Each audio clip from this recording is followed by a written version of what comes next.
Welcome everyone to the GFSIS discussions, the Rondeli Foundation discussions on the new realities in the South Caucasus.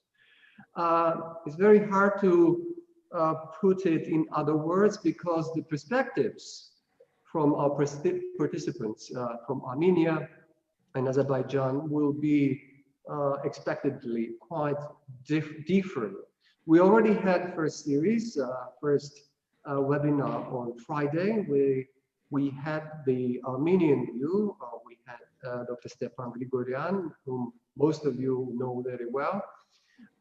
Today we have two panelists, Dr. Esmira Jafarova, who is a board member of the Center of Analysis of International Relations.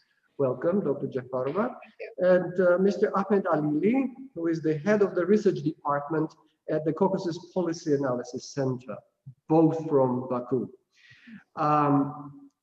For those who just joined us, I will just sum it up that the Rondeli Foundation is one of the oldest think tanks in Georgia, known as Georgian Foundation for Strategic and International Studies, established in the 90s, and since then it is one of the really significant institutions who offers policy analysis and also has quite a significant role in training civil servants and civil society representatives in various areas.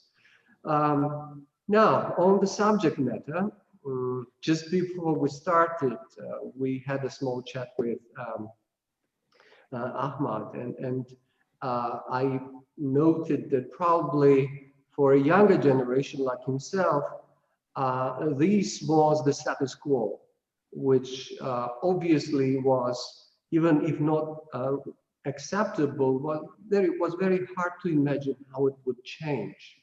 For my generation, who remembers how things changed in the early 90s, the reality later was again very hard to imagine that it would be so dramatically different at this point. This was probably the case for our Armenian neighbors who believed that they had ironclad security guarantees that nothing could change in Karabakh. And yet, here we are in November 2020, and things look dramatically different. And without giving Georgian point of view on this, obviously we would like our two participants from Azerbaijan to give their point of view. Can we start with Dr. Jafarov first? What happened? Why did it happen this way? And what do you think will be the implications for Azerbaijan, for the region? Thank you very much for organizing this webinar. Obviously, it's a very important topic and very, very timely. I will start with giving a little bit of, we have like 5 to 7 minutes, right? So I'll try to, yes, I'll try to be brief. So I'll give you some, let's say, background to what happened and why it happened now. If you look at the peace process over the last 2 years, what was happening on that background, on that front, you would realize that we were slowly actually moving towards this precipice. Because when in 2018 we witnessed coming to power Mr. Nikol Pashinyan through his so-called Velvet Revolution, after he came to power, there were some interactions between the two leaders of the countries.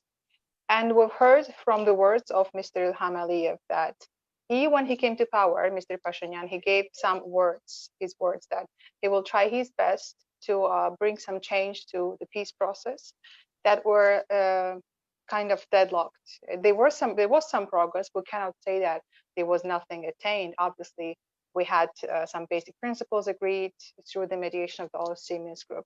But overall, in terms of the resolution of the conflict, everything was pretty much stagnant. And Mr. Nikol Pashinyan gave some words that he will try his best.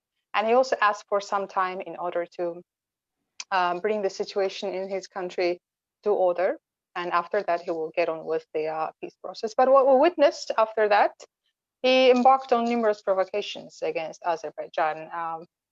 Suffice it to say that his statement, Karabakh is Armenia, in 2019, when he said it in Khankandi, was a huge provocation to Azerbaijan.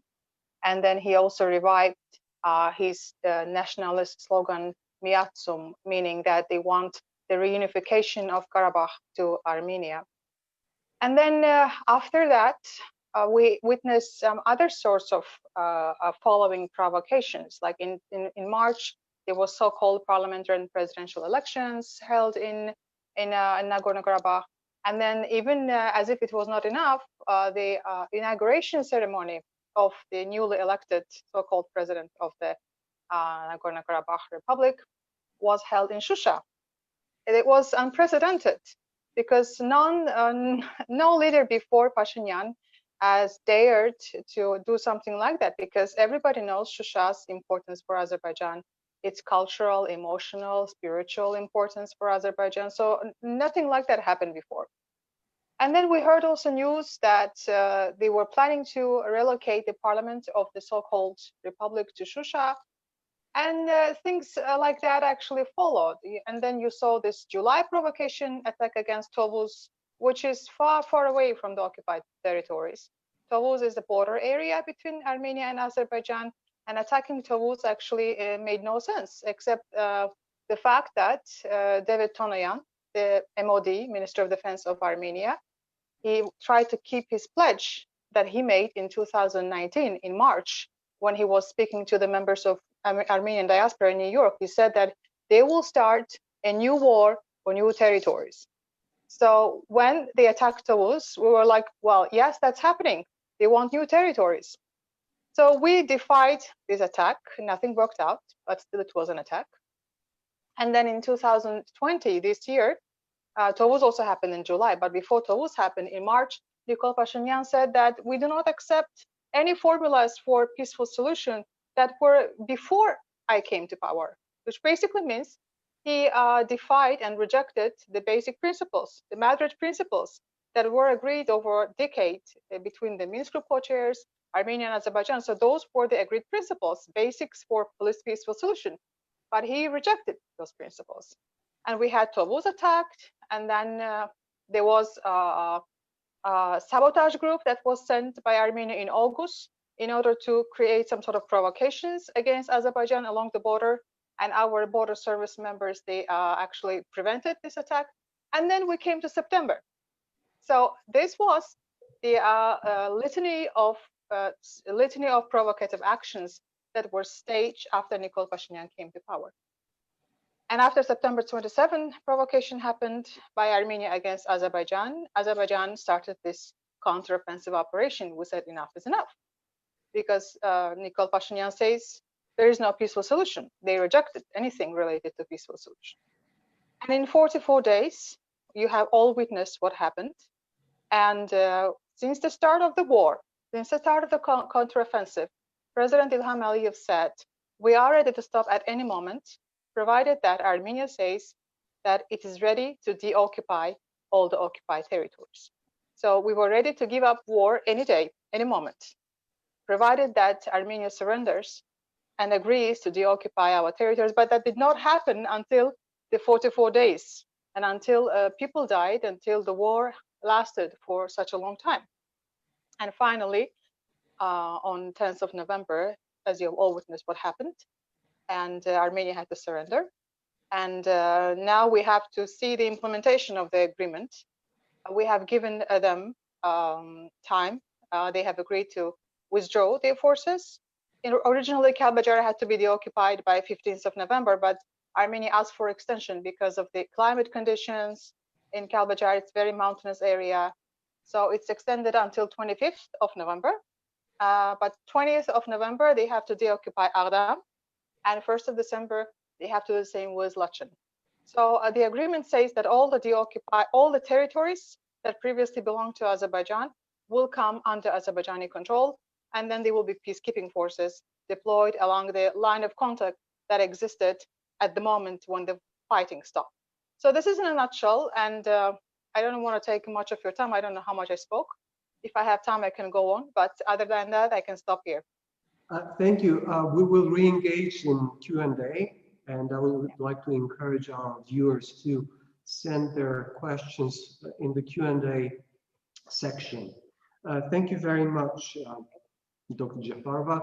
Mr. Alili, I would not like to preempt your kind of points, but clearly everyone probably wants to know where we stand today. The new reality, among others, is the presence of the Russian troops as peacekeepers. And apparently, their actions, their deployment is not in full compliance with the agreement, at least perceived by the Azerbaijani side. If you could please tell us, do you feel that this is the victory? Because another reality is that Azerbaijan does not control the entire area which it claims, which is recognized as the sovereign territory of Azerbaijan. It is not all, well, there is obviously some progress from Azerbaijani point of view, but not all of Karabakh is under your control. Do you consider this as a victory? And what do you think is the long-term role of the Russian peacekeepers? But any other points that you would like to make, of course. Yeah. Well, thank you very much. Actually, the scale of change is so huge, so significant that, you know, like we can talk on, we can bring in so many issues. But clearly, we have a military victory of Azerbaijan that can be turned into sustainable peace. That's very important.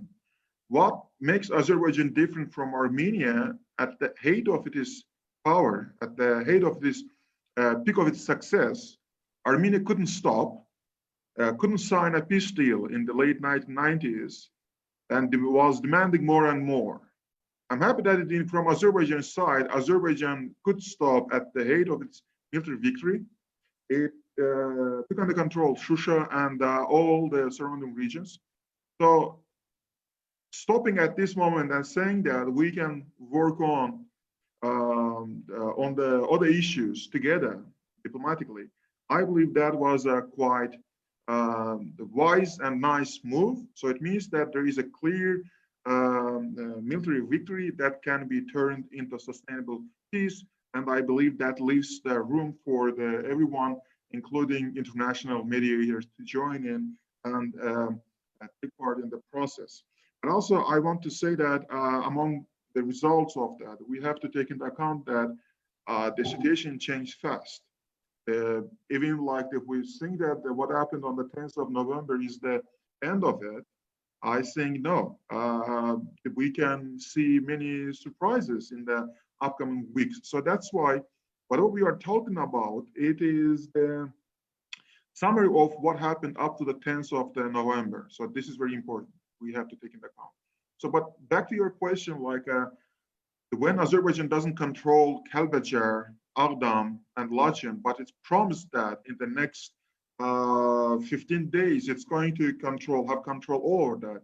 And should we think that it's a victory? I believe yes, because again, Azerbaijan proved that it has military supremacy on the ground, and it stopped there and made sure that everybody, like that this Kalbajar, Agdam, and Lachen is returned under its own control. But many issues that about the fate of the Nagorno-Karabakh Armenians, Azerbaijan showed that it can talk about that. It can establish the conditions that Nagorno-Karabakh Armenians can live there. So it's not going to repeat what Armenia did in the early 1990s when cleansed all the regions there, and there is no Azerbaijan around there. But Azerbaijan showed that it can have, it wants Nagorno-Karabakh Armenians to be there. So this is right now, this is quite important so that we understand the difference, what it means.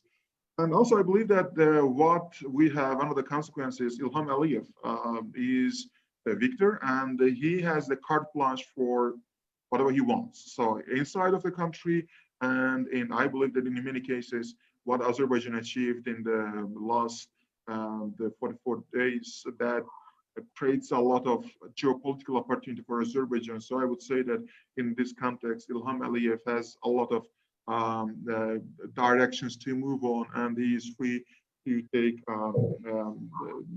many steps that he couldn't do before. So this is very important in this context also.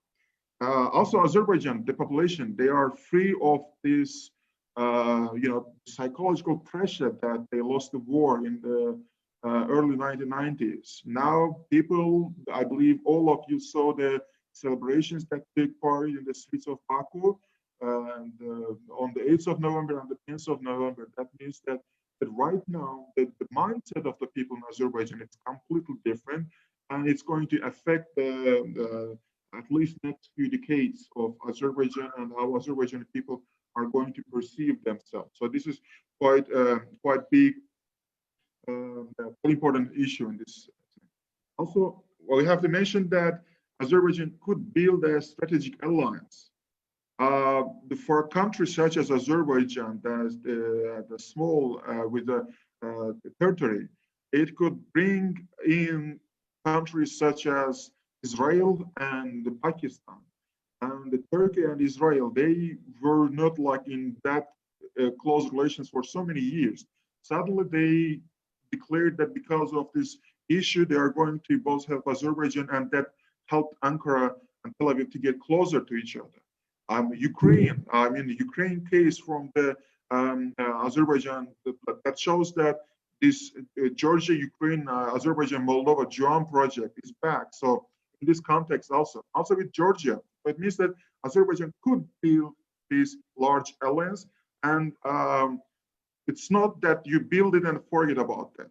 So there is some strategic alliance that Azerbaijan built, and how it's going to use in the future, it's under big question, but it means that Azerbaijan has a significant diplomatic potential right now. Also, talking about that, a few words about the Russian peacekeepers. That's a big word for Azerbaijani population, frankly speaking. When Azerbaijanis heard that there are going to be Russian troops stationed in Nagorno-Karabakh, that was a shocking moment for many Azerbaijanis, I would say all Azerbaijanis, because one of the biggest successes that Azerbaijan was considering, it achieved during the independence, was that it was the first country that could force Russian troops to leave Azerbaijani soil. And also, for many years, like Azerbaijan was Azerbaijan was the only country that there was no presence of the Russian troops. I mean, in Georgia and Ukraine, you have Abkhazia, Syria, so you have some Russian presence. In Armenia, there was a presence, and in Belarus, of course, there is a strategic alliance. So for a long time, Azerbaijan was a country that there was no presence of the Russian troops, but now Azerbaijan joined this Eastern Partnership clubs that basically all of them has the presence of Russian troops. But I would say that Azerbaijan has a huge experience in saying goodbye to Russian troops. It did in 1992. There was a certain consequences, but it could achieve that. Also, there was used to be Gabala relocation station. Azerbaijan could take control back on that for a long time. That was a quite strategic location that could. There was a surveillance mechanism installed there so that Russian troops, they can see all the objects in the air from the Indian Ocean to the Egypt. And this, after when the Soviet troops left Azerbaijan soil back to the Russian territory, some Russian officers stayed in Gabala, and there were Russian troops that they were stationed there. But in 2013, Azerbaijan achieved that. They left those territories. So Azerbaijan is quite experienced in dealing with the Russian troops on its territory, and it can peacefully push them out. Also, we have to take into account that there was no precedent when before Russian troops agreed that their presence on the ground is going to be limited. This time, Russia signed that it's going to be 5 years. It can be extended, but once in 5 years, the sides can say no to that. Also, there was no case when Russian troops agreed that they are going to share their responsibility on the ground. In this case, Russian troops agreed that there will be Turkish presence on the ground, and that makes it different from the all previous cases that we know about Russian troops stationed or Russian peacekeepers stationed around the region. So I'm going to stop here, and if there is other questions, I will be happy to elaborate more on any issues that I've raised. Thank you. Thank you, Mr. Alili. And before I move to the questions that we have from our audience, I would like to just re-emphasize why Georgians feel quite wary when they hear the word Russian peacekeepers. There was even a kind of bitter joke in Georgia back in the times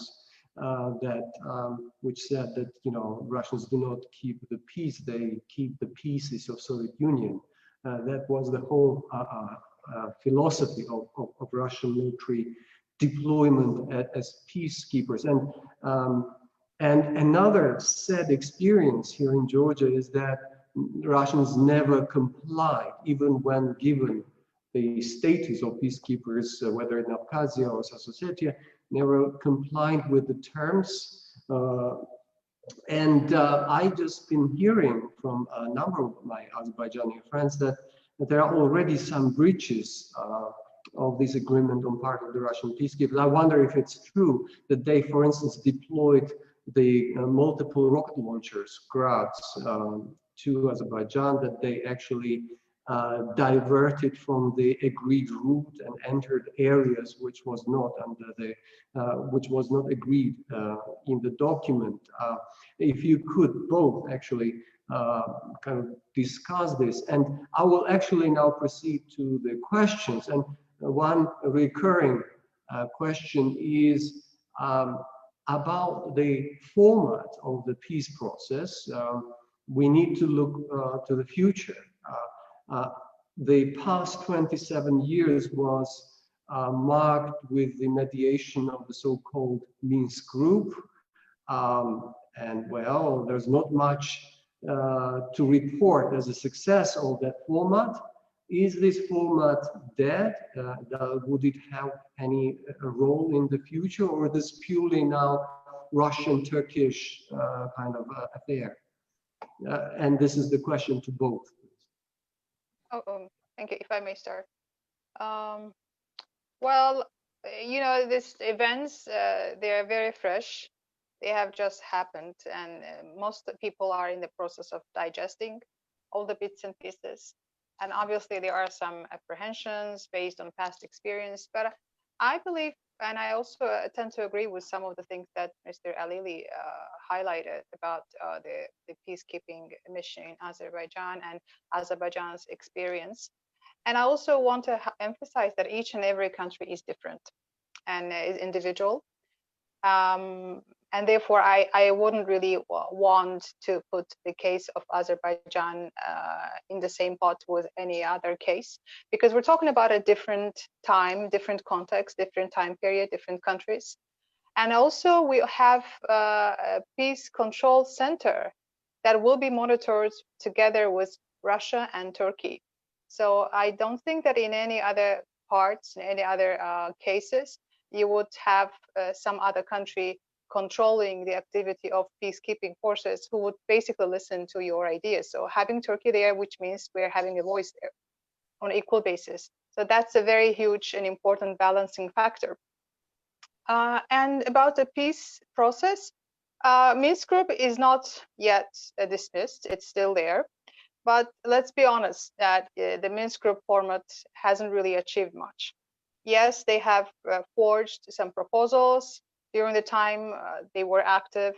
And of course, I wouldn't say they were completely, so to say, useless. They weren't, obviously, because we had the basic principles agreed, Madrid principles, which were important foundations for the peaceful resolution of the conflict. And by the way, these principles, they were accepted by all parties, including Armenia, Azerbaijan, and all three co-chairs. Unfortunately, as I said before, Armenia rejected those principles lately in the beginning of this year. But the Minsk format formally is out there. It's not yet dismissed.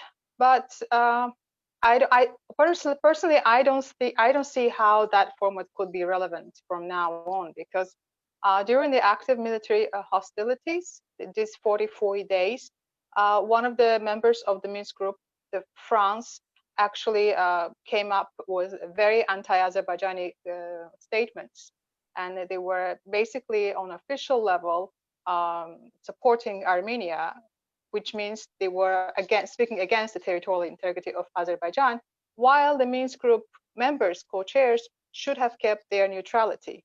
But we didn't see that happening with France. So that was a very, very disappointing factor, and that actually undermined the integrity of the OSCE Minsk group. So it is officially out there, but we will see what happens in the days and weeks to come. Thank you, Mr. Alili. Well, a few words about, I would say, about Grad's breach of the deal and also Minsk group. I would say about there was reports about the Russian tanks being stationed in Nagorno-Karabakh and the Grad systems. There is no official confirmation or rejection on that. There was a certain social media reports on that. Also, there was some helicopters it was, I believe, Russian RIA Novosti that released the video that showed that the Russian helicopters are flying, and there is certainly 3 MiG-24 the helicopters that it's a military helicopter. There is no other use but the military. So the social media, when if the questions raised in social media, I believe we should look for the answers in the social media. Also, the social media, there are rumors that some military commanders of Armenian military commanders in Nagorno-Karabakh, they refused to leave their positions.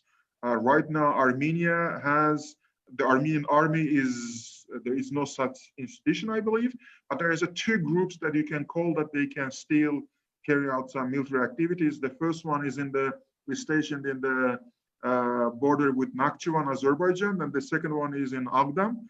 And I believe that the Russians can bring in certain heavy equipment to make sure that those guys that they are there, they wouldn't dare to do any harm to the Russian military personnel there, and also assist the peacekeepers to disarm those people and then make them, show the way out. So that's very important. And I believe that up to the moment, so far there was no reaction from Baku. There was no official reaction from Baku, and we can understand that there can be some deal going behind the closed doors. So that's why I believe if the official Baku did not say any negative comment on that, so it probably they are informed about that. So I would speculate about that, but I want everyone to know that there is still it's unclear if it's a breach or not.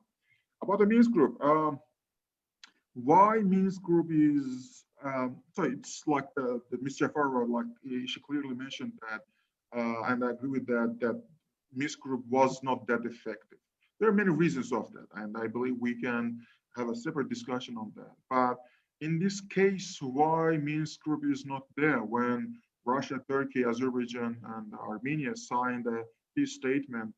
I believe Armenia was pushing for Russian peacekeepers since the 10th of October. And Azerbaijan was rejecting the idea. Azerbaijan was rejecting the idea since the early 1990s up to even during the military confrontation, Azerbaijan was rejecting the idea. And I believe that Russian MFA Mr. Lavrov, he several times came they made a call to the MFAs, Armenian, Azerbaijan MFAs, and he wanted to push for that idea, but Azerbaijan was rejecting. And at some point, I believe, because of, you would see that some European the actors also and the American actors, the Americans are quite busy with elections right now. There was no chance for them to be more active here. And also the European colleagues, they were a bit, let's say, busy with their own internal issues. So that's why there was Azerbaijan was left alone to stand against the idea. What Baku could do is neutralize Russian peacekeepers' presence by inviting Ankara to take part in the actions. So it doesn't mean that from Azerbaijan perspective, OSCE Minsk Group, I believe at some point it can be used, but first it should be clear that what they want to bring in. If what right now I hear a lot of people in Yerevan talking about the more active involvement from Yerevan, and I believe when they want OSCE Minsk Group active involvement at this stage, what they mean, I can read it like this. What they mean is Russian peacekeepers are in region. Let's keep everything as it is. Let the Russian troops stay there, but the rest of the deal not to be implemented. That's how I read that. So I believe Azerbaijan is for Minsk Group. Azerbaijan even would love to see, Turkey is in there. So it shouldn't be. It should be Americans, the United States, Europeans, Russians, and plus Turkey. I would say the new format would be acceptable for Baku. And also, I would say that there will be, let's say, on behalf of the European Union, even one more player like Germany, Italy, or let's say Sweden, that would be something that's in Baku's interest. But right now, Baku is happy with a deal that they are Russian peacekeepers monitored by the Turkish peacekeepers, and they are turning the surrounding regions, Kalbajar, Lachin, and Agdam under Azerbaijan control. After that takes place, I mean, the Baku even can join an Armenia and think about that what they are going to do in the future about the negotiation format. But right now, I don't believe that Baku is going to say anything against it. Thank you, thank you. Back to the future in a moment, but there are, as you can imagine, still questions about the deployment, and I would say sudden deployment of the Russian peacekeepers, and you would probably have to understand the curiosity on part of some Georgian viewers on this issue. And there are two interlinked questions. I mean, there was one asking why Azerbaijan had to agree to the Russian intervention at the time when Azerbaijan was winning, and the second one actually probably answers the first question, and it actually is a question itself. It says whether the incident with the Russian helicopter played part in Azerbaijan's agreement to this deal, which took place within hours from downing of the Russian Mi-24 helicopter. This is just a brief question, and you're free not to answer it if you don't feel comfortable with it.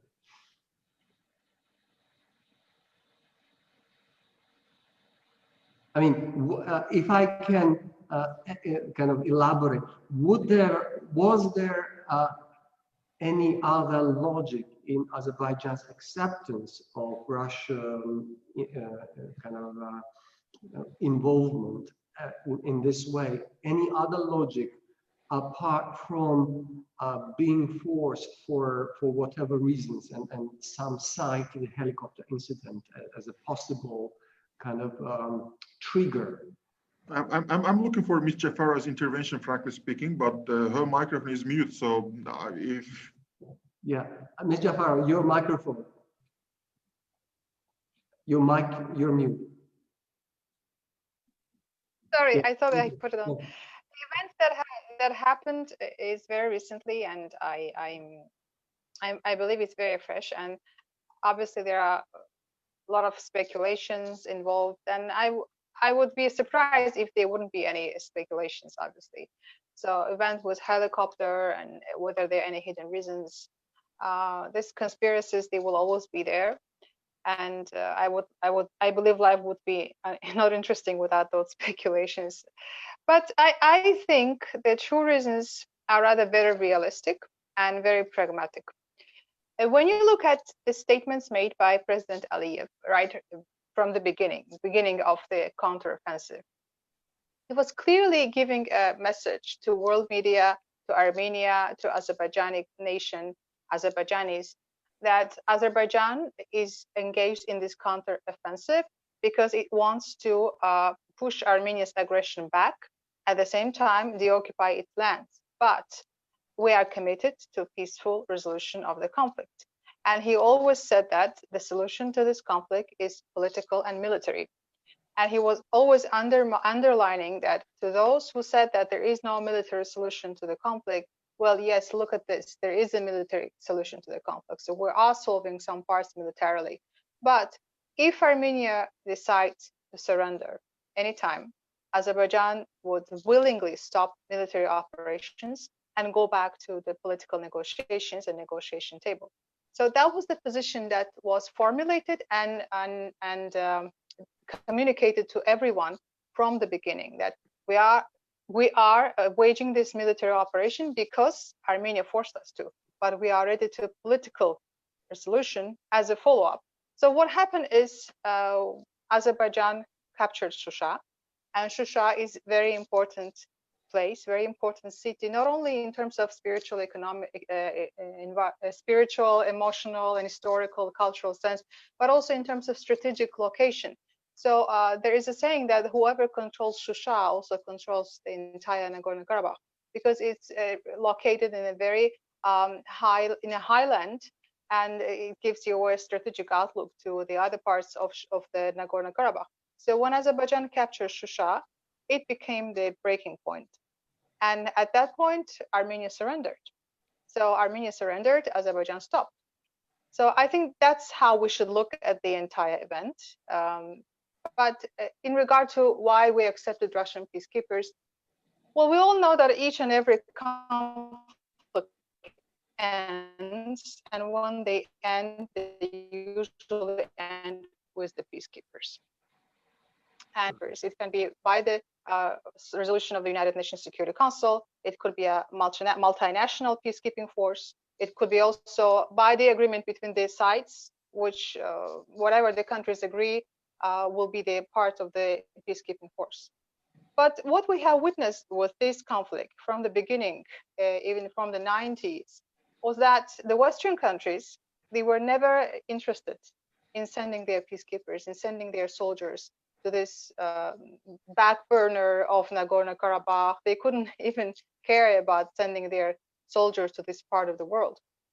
Unfortunately, this negligence on the part of Western countries, the Western audience, towards our problems, especially in the Nagorno-Karabakh, created a situation where Azerbaijan had to recount with the realities and had to take into account the interests of the regional powers, those would be Russia and Turkey, and had to make foreign policy decisions based on the analysis of the historical facts, realities, and of the foreign policy. So you would call this a synthesis of the foreign policy analysis, existing realities, interests of the regional powers. So this is a synergy of variety of factors that actually played a role in making this decision.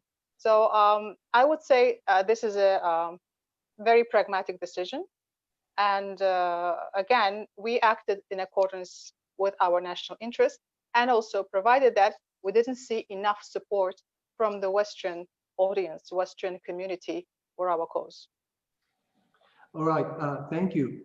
If I may just interject something, I do not want to appear to neglect any questions from our audience. One actually is rather a statement than a question. It says that Azerbaijan's military victory and military campaign, which, as you told us, became kind of necessary as a result of the position of the current Armenian leadership.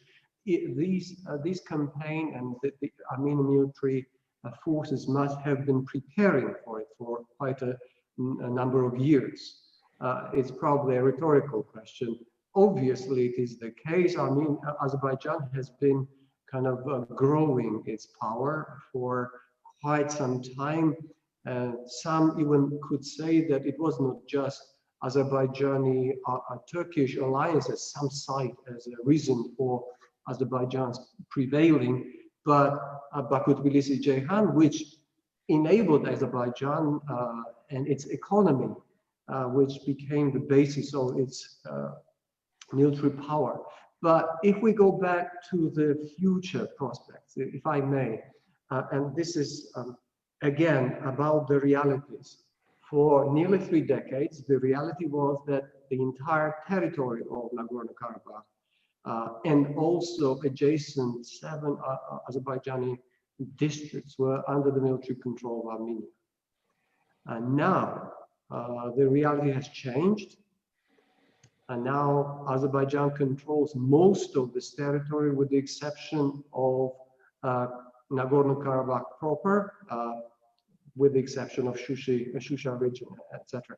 However, another new reality is that while in the previous years there was no other military force to prevent Azerbaijan from military kind of victory, now there is Russian military force in case there is no progress in terms of political resolution. Because let's face it, from the Azerbaijani point of view, the issue is not fully resolved, is it? Right? What do you think should be Azerbaijan's strategy? Should Azerbaijan rely solely on the new structure, Turkish-Russian mediation or aid in one case and mediation in the other case?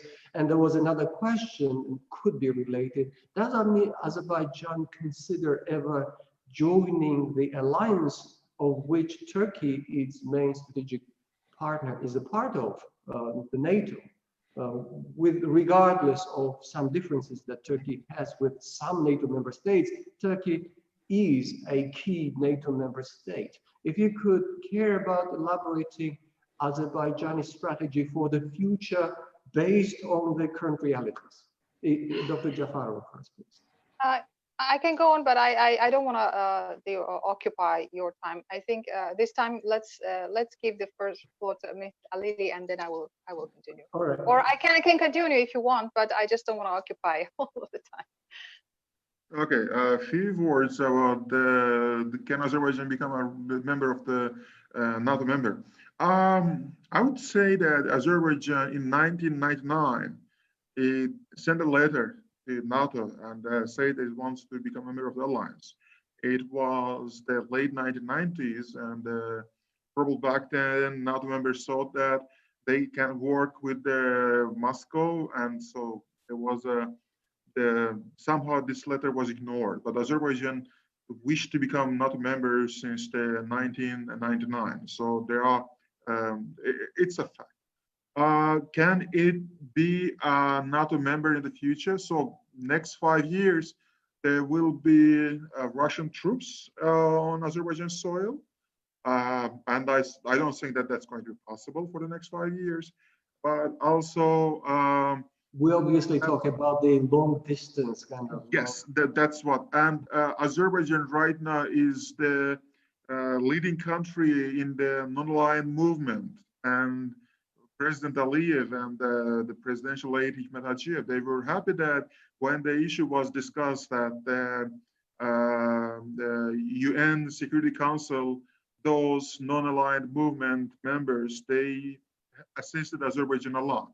So Azerbaijan right now feels the power being, let's say, in part of the non-aligned movement. And frankly speaking, what Azerbaijan did, it can be copied by the many of non-aligned members. So I believe that Azerbaijan is going to have a lot of potential in that.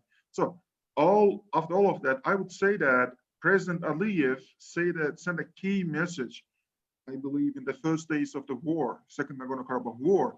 And the message was that Turkey has a powerful army. It's a NATO member army, NATO country. And we are building a small model of that army. So what I would say that Azerbaijan, since actually now Azerbaijan army, why it was so effective in using those Israeli and Turkish produced military equipment, because Azerbaijan army right now, it is like somehow very similar to the NATO armies, Turkish army, than the Soviet army.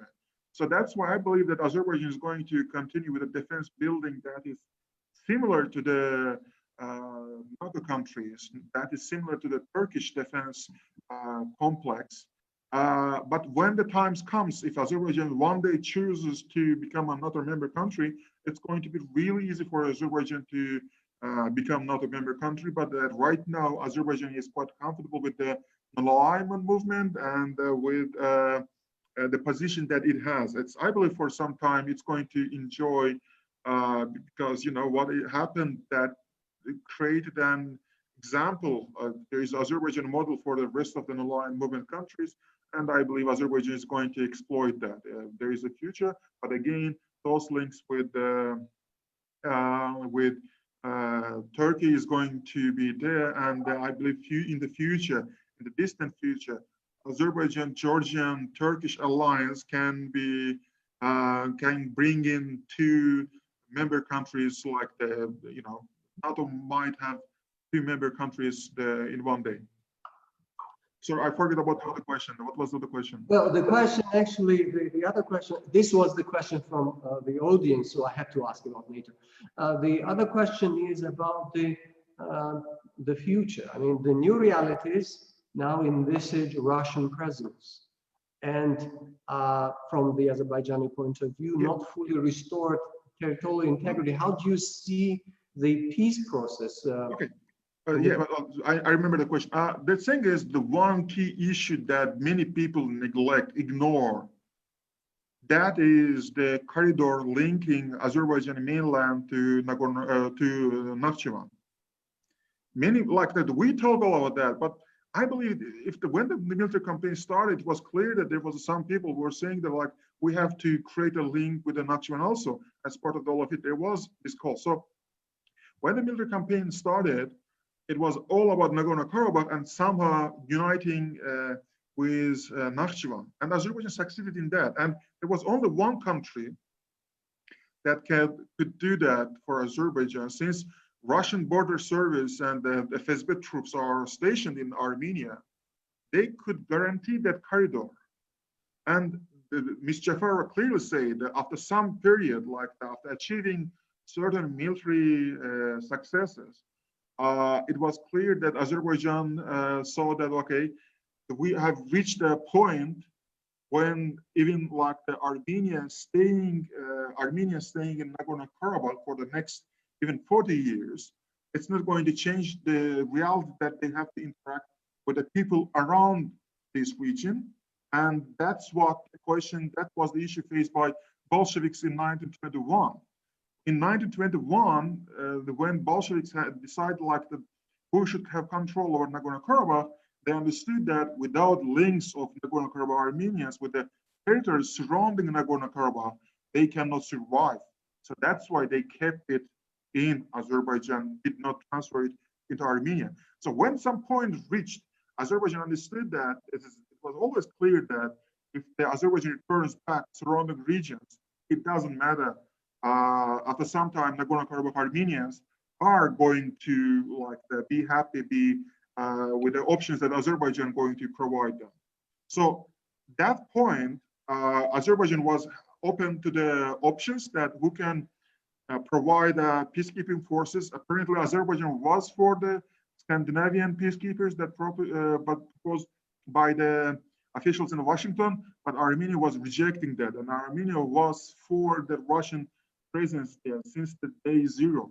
So that's why when there was this issue, Azerbaijan said that, okay, with the Turkey monitoring Russian activities in the region that did not happen before, this is, Azerbaijan was happy with that. And one thing we should remember, that's what I read a lot these days, independent Russian public policy researchers, they say that this is the biggest defeat of Russia in the South Caucasus for the last 200 years. Russia did not share its power in the South Caucasus for the last 200 years. Now it has to share it with Turkey. So it's quite significant achievement, and Azerbaijan agreed with that when it was looking toward the other OSCE Minsk group co-chairs that they are going to intervene, but they did not. So the only available option back then was Russian peacekeepers monitored by Turkish peacekeepers, and Azerbaijan agreed with that, with the making Russian sign that they're going to station there only for 5 years. and they are going to additionally provide security guarantee for the corridor with the Nakhchivan. And so there is it's a so complex issue right now. But again, I'm going to repeat myself. Azerbaijan could ask Russian troops to leave its territory twice, and I don't think there is without major conflict. I don't think there is some other country in the region with this experience. All right, Dr. Jafarova, your perspective on the future. Does Azerbaijan have a leverage? Again, I don't want to sound obsessed about Russian peacekeepers, but the reality. Yeah, I get the question. Yes, I get the question. And I want to also react on two previous questions, if I may. First of all, I want to make a very significant correction here. You mentioned that Azerbaijan regained those territories, but somehow you implied that the territories which will be surrounded by Russian peacekeepers are not under Azerbaijani control.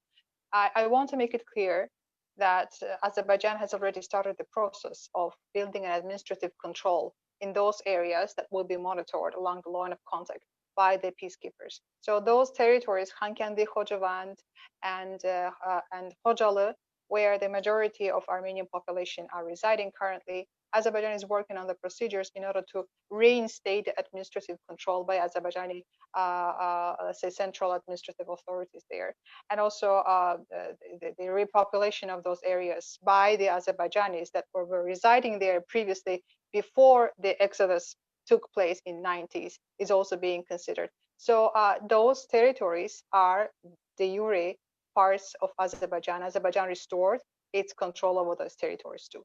And the mission of the peacekeepers would be to preserve the security of the population in this transition period. And 5 years is actually not really much time with all the work that we have to do. Demining all those areas where they were not residences, they weren't any inhabitants. Also, the building of the infrastructures and bringing back the people to the areas that they were before expelled. So again, the peacekeepers will have definitive and certain mandate, restricted mandate. They are coming here for a limited time. I understand there were some concerns previously in some other post-Soviet state, but I said it in the beginning and I'll repeat it again. Each and every situation is different, and Azerbaijan is a different country, and it has an experience of dealing with situations like that. We have Turkish peacekeepers in the joint center, which will be monitoring on equal basis the work of the peacekeepers. So they're not really free to do whatever they want. They are under control. And Azerbaijan will have a say in controlling the work of the peacekeepers, that they are acting purely according to their mandate. So that's that. About joining NATO, Azerbaijan has always and so far pursued a non-bloc policy, and that has proved to be very effective for Azerbaijan's foreign policy. We're not a member of any military bloc, and we're not aspiring to be. Joining NATO, I do not see that happening in the foreseeable future. We are, I think, as Mr. Alili also underscored, we are somehow catching up with all those newest developments that are happening in NATO, because we are closely cooperating with Turkey in that sense. But joining NATO, I do not see that becoming a priority in the nearest future, because we are a non-bloc country, and this is an official policy. And non-aligned movement, I agree with what Mr. Alili said, so I will not repeat that as either. What about future of the situation of the region? Again, I see that with these choices that Azerbaijan made, it has managed to restore its territorial integrity. The thing that many probably believed will never happen, but it happened. And the solution to this problem was political military, because we were fed with this narrative, especially by Western academia and politicians, that there is no military solution to this conflict. But when all the political remedies were expired and were actually proved useless, we actually showed that there is a military solution. So you have to engage military at some point in order to be able to solve this problem politically as well. So I think from now on, Azerbaijan will work effectively with its international partners in order to restore territorial integrity, to bring back the IDPs to the places where they had to be expelled in the beginning of 90s. And about the peacekeepers, I think I said enough. And in 5 years, if any of the parties, be it Russian peacekeepers, be it Azerbaijan, would deem it important to finish the mission of the peacekeepers, they will communicate this decision 6 months in advance. And after that, I believe everything will be okay. We I think have 5 minutes left or so. I just wanted to make it clear if I wasn't eloquent enough, and I don't want to kind of rain on a parade, but let's face it, the new reality has changed a lot. It's true, but we still do not have a final political solution, do we? Nor Azerbaijan controls fully the entire territory which it considers as its sovereign territory. So is Azerbaijan content, happy with the current situation, and is ready to conserve and preserve it as it is for a number of years, and then we'll see what happens in the future? Or should we expect some serious steps based on the new realities in order to achieve mutually acceptable political solution, the peace deal? Because this is not, let's face it, this is not a peace deal. It's more or less a ceasefire with certain conditions. Can we have a peace deal at all, ever?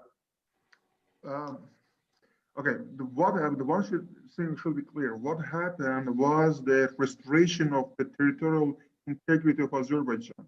So yes, you are right. We have to continue on with the peace building to achieve sustainable and the sustainable peace. So you are right on that issue. But one thing we have to also consider that before there was 3 issues on the agenda. It was territorial integrity of Azerbaijan, self-determination, and the non-use of the force.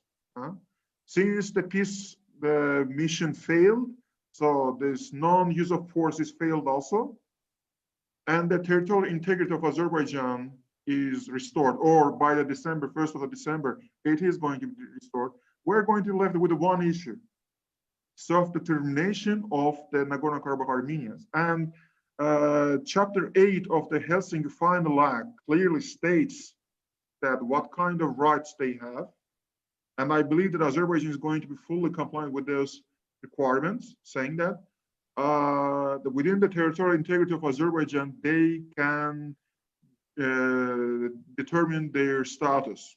So Azerbaijan was free for that. So there is a lot happened, and probably Azerbaijan is going to, but there is a long process to go on.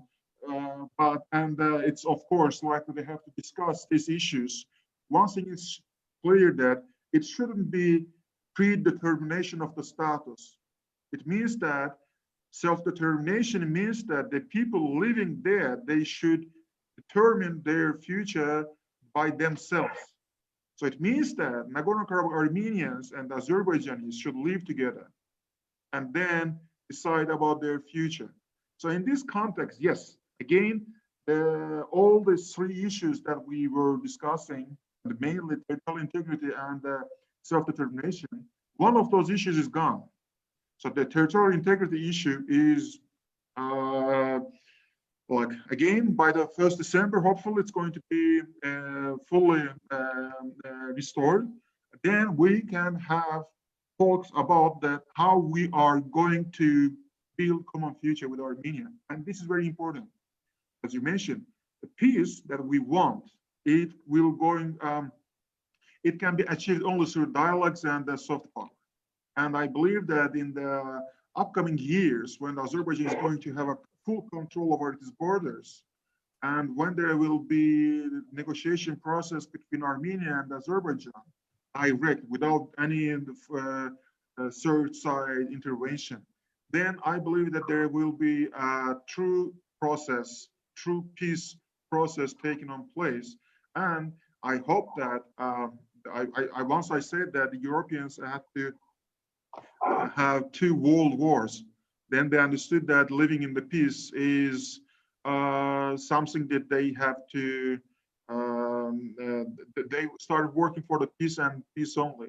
And I hope that these 2 wars in Nagorno-Karabakh will be enough for Armenians and Azerbaijanis to get together and stop any fights in the future and start talking about their common future. So I believe this is going to be something we can build on. So that's why at the beginning of my speech, I said that we have a military victory of Azerbaijan that can be turned into sustainable peace. And I believe that we are closer to peace, we're much closer to peace than we had a year ago or 2, well, some months ago. Because the 1.5 years ago, we were talking about the population, preparing population for peace, and now we had a war. So, but now there is no such issue as territorial integrity of Azerbaijan. It is gone. What we have, how we are, Armenians and Azerbaijanis are going to live together.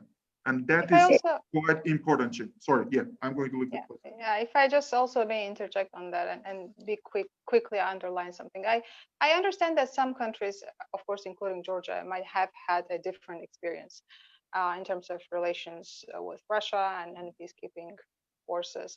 But as I said before, each and every country is different. So let's not mix every country and see and take this one size fits all approach, because we are a different country.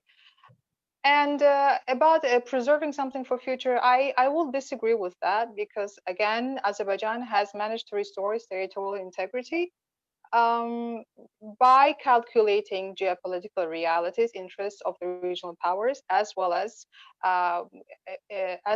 taking into account its national interests. Let's say its national being ruled by its national interests and taking into account all these realities on the ground. We have made this decision and restored our territorial integrity. So we're not preserving anything for a future or something like that. So there are some issues that are emanating from the current realities, and I'm very sure that they will be resolved along the way. And we'll see hopefully things going smoothly, and we'll manage to was raised by Mr. Alili about this territorial integrity and self-determination, stuff like that. Well, the declaration says something very clear. There is no status promised to Armenian population living in Nagorno-Karabakh. So before, Azerbaijan was giving and was agreeing to give the highest status of self-rule to the Nagorno-Karabakh Armenian, other remaining 7 occupied districts. But this proposal was rejected many times by Armenians, by Armenian leadership. But now that we had to wage war, we had to, we had to see our people die, and we had to liberate those territories by our blood. Now we're not promising any status. We're not talking about status anymore. So that should be clear. So let's not try to confuse anyone, any community at this stage. So again, about future, about peace, I believe peace should come with mutual efforts. So it's not only Azerbaijan who should want peace, it's also Armenia who should want peace. Armenia should forego its nationalist, irredentist ideology and this delusional idea of creating this greater Armenia, which warrants its territorial ambitions towards its neighbor, including Azerbaijan, Turkey, and also to some extent to Georgia. So Armenia should come to its senses and should genuinely want to live in peace with its neighbors. So peace is contingent upon many factors, and first of all on Armenia. All right. With this, I have to thank you very much for your contribution, for your analysis. And on my part, the only thing that's left is to wish all of us the peaceful future and to see sooner than later the peaceful South Caucasus, where 3 neighbors live in not only in peace, but in harmony and cooperation for the mutual benefit. Thank you very much. And I hope to speak to you when we have some more progress to report. Thank you. Thank you.